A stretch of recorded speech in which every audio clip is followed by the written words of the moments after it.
Welcome back to our journey through the life of George Washington. In Part 1, we explored his early life and military beginnings. Now, in Part 2, we turn to the most defining period of his life, his leadership in the American Revolution and his presidency.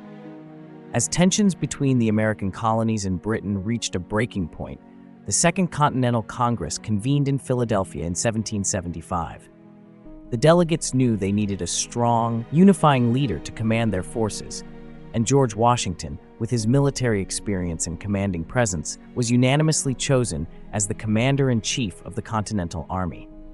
Washington took command of a ragtag group of colonial militias besieging the British in Boston.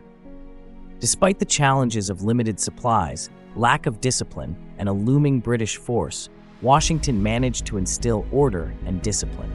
His first major success came in March 1776 when he fortified Dorchester Heights, forcing the British to evacuate Boston without a fight. But the Revolutionary War was far from over. The darkest hour came in late 1776 after a series of defeats in New York. The morale of the Continental Army was at an all-time low, and many thought the cause was lost. In a bold move, Washington planned a surprise attack on the Hessian forces in Trenton, New Jersey, on Christmas night. Despite the freezing temperatures and icy river, Washington's troops crossed the Delaware River, capturing the Hessians and revitalizing the American cause. Washington's ability to keep the army intact despite severe hardships at Valley Forge in the winter of 1777 to 1778, where his troops endured a brutal winter with little food or shelter, showcased his unwavering commitment. Washington's patience paid off in June 1778 at the Battle of Monmouth, where his forces clashed with the British in New Jersey. Although the battle ended in a draw, it proved that the Continental Army could stand up to British regulars. In October 1781, Washington's army, with French support, surrounded British General Cornwallis's forces at Yorktown, Virginia. The siege ended with Cornwallis's surrender, effectively ending the Revolutionary War and securing American independence. With the war won, Washington longed to return to his beloved Mount Vernon. After the signing of the Treaty of Paris in 1783, which officially ended the war, Washington resigned his commission as commander-in-chief, returning to Mount Vernon with hopes of living a quiet life.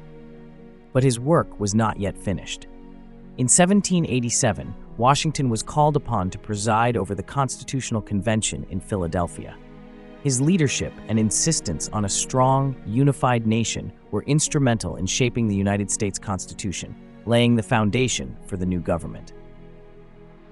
In 1789, George Washington was unanimously elected as the first president of the United States. His inauguration on April 30th in New York City was a momentous occasion, marking the birth of the new nation's government.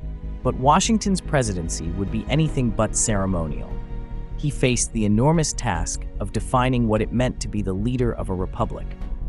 One of his first major acts as president was the signing of the Judiciary Act of 1789, which established the federal court system, including the Supreme Court. This was a crucial step in ensuring that the new Constitution was supported by a functioning judicial branch. Washington's presidency also saw the establishment of key financial policies under the guidance of his Secretary of the Treasury, Alexander Hamilton. The creation of the first Bank of the United States and the assumption of state debts by the federal government were pivotal in stabilizing the nation's economy and ensuring its creditworthiness. However, Washington's administration was not without challenges.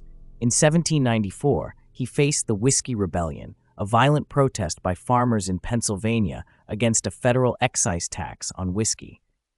Demonstrating the federal government's authority, Washington personally led troops to quell the rebellion, reinforcing the power of the national government to enforce its laws. On the international stage, Washington's leadership was equally critical. In 1793, as war raged in Europe between France and Britain, Washington issued the Proclamation of Neutrality, keeping the United States out of the conflict. This decision was vital in preserving the young nation's fragile stability and set a precedent for American foreign policy. Washington's diplomacy was further tested with the Jay Treaty in 1795, which sought to resolve lingering issues with Britain post-revolution.